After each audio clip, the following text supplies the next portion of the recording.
when you talk about the talent gap, you talk about how the greats sort of speak.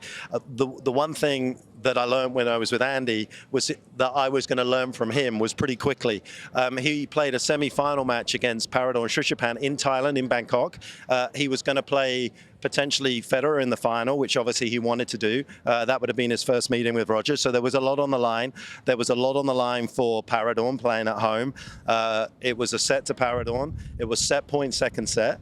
Paradorn comes in on this, what I considered was a great approach shot out wide. Andy's running on the dead run across the court on his two-hander, a shot that will go down as a trademark, will go into the Hall of Fame as his shot. He just pegs one down the line, down the pipe, puts it on a postage stamp past Paradorn, who's like covered the line, wins the set. I'm out of the chair. He ends up winning the third set. We're having dinner that night in Bangkok and just chatting, and then I go, oh, I said, I've got to say, I said, you remember the set point in the second set? I said, that's got to be one of the best shots I've literally ever seen on a big point that you've played. And he'd saved match points in a challenger in Binghamton. I was like, I said, I never thought you could, I just didn't think the room was there. And he looks at me and he was absolutely deadpan. And he wasn't like, you know, just saying, he looked at me and he goes, Mark, if I had have missed that, I think I would have shot myself. And he was not trying to be funny. Oh, no, he wasn't. Yes. He wasn't trying to be. There was no ego. Yeah. There was no like bragging. It was an absolute dead certainty in a belief that if I can get there and I can put my racket on this ball, there is no reason that I should miss this shot. And I remember it. We were having steak, and I looked at him. I never said a word, but internally I went, ooh. That's a different mindset. This is not me.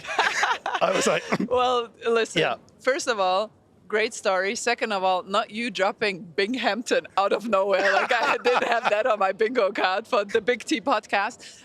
But on that note, I spoke to Paul Anacon, our beloved colleague, and he told me the story about how Pete was one year in Wimbledon not playing well at all. And he was practicing badly and he was playing his first week matches badly. And Paul was getting stressed out and he was like, I have to bring it up in a way, you know, during dinner. And they had still the Sunday off in Wimbledon. So on the Saturday night at dinner, he's like, oh, we have one day to sort of work through it. And he brings it up. And he's like, hey, Pete, how do you feel like your game is at? And what do you think we can do to make it better? And Pete just went, apparently you have to ask Paul. He can tell the story better than me. But apparently Pete went like, oh, I'm not playing well. I'm like at a 20%, but don't worry. Once quarterfinals come along, I will play much better. It will be enough. And he won Wimbledon. And this is like, I would be freaking out if I'm not playing well, heading into quarterfinals, now having to play in the best in the world. And Pete's like, don't worry about it. I got this. Like, Paul, relax, have a glass of wine. I got this from here. Your bonus is assured. Yeah. Don't worry. You're going to be absolutely fine. You're getting paid this week. The mortgage is going to be fine. Exactly. But it is true. I mean, there's just, you know, those moments in their minds. And also just they step onto court and we'll talk about it as commentary. Oh, this person's 23 in the world. They've won 2 titles this year. And the marquee player down the other end's looking down there going, yeah. I've got this. I got this.